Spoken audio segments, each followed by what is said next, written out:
High, আমি দেবলীনা। আমার সকালের এই এক টুকরো ভ্লগে তোমাদের সকলকে অনেক ওয়েলকাম। সবাই কেমন আছো? নিশ্চয়ই ভালো আছো। আমিও ভালো আছি মোটামুটি। যে হারে গরম পড়েছে তাতে ভালো আছি বলতে ইচ্ছা না করলেও বলতে হচ্ছে আর কি। তো এই যে এখন উঠেছি, ছেলেকে এবার ফ্রেশ করাবো। তো ওকে ফ্রেশ করাতে করাতে কতগুলো কথা তোমাদের সঙ্গে শেয়ার করি। ইউটিউবটা না আমার ভীষণ পছন্দের একটা জায়গা। আমি বহুবার চেষ্টা করেছি ইউটিউবটাকে এগিয়ে নিয়ে যাওয়ার, কারণ এখান থেকে আমি চেয়েছি আমার নিজের একটা পরিচিতি হোক, আমাকে মানুষ চিনুক এবং আমি সারাদিন কী করি বা আমার দৈনন্দিন জীবনের যেসব অ্যাক্টিভিটিস সেগুলো সবার মাঝে শেয়ার হোক। তো আমি যেরকম বললাম অনেকবার চেষ্টা করেছি, বাট ডিমোটিভেট হয়ে আমি আলটিমেটলি কুইট করে দিয়েছি। এরা এই চ্যানেলে নয়, এর আগেও আমি 2টো চ্যানেল খুলেছিলাম এবং সেখান থেকে আমি এত পরিমাণে ডিমোটিভেট হয়েছি যে আমি চ্যানেল থেকে কুইট করে ফেলেছি। বাট এখন আমি আবার নতুন করে শুরু করতে চাইছি এই কারণেই, কারণ আমার ছেলে আমার জন্য ভীষণ লাকি। ও যখন পেটে এসেছিল আমার, তখন থেকে আমার এবং আমার হাজব্যান্ডের জীবনে অনেক উন্নতি হয়েছে। সেটা ছোটোখাটো উন্নতি হোক বা বড় কোনো উন্নতি হয়েছে, আমরা জীবনে একটু আপগ্রেড হতে পেরেছি। তো সেই জন্যই এই ইউটিউবটা করার আমার একমাত্র উদ্দেশ্য আমার ছেলে।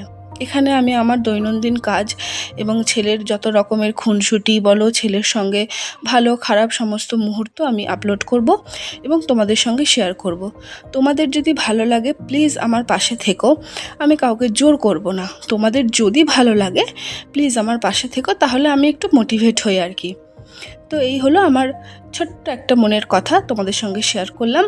তো এদিকে আমি বিছানা গোছাচ্ছি, আর ওদিকে আমার ছেলে কিন্তু কনস্ট্যান্ট দুষ্টুমি করে যাচ্ছে।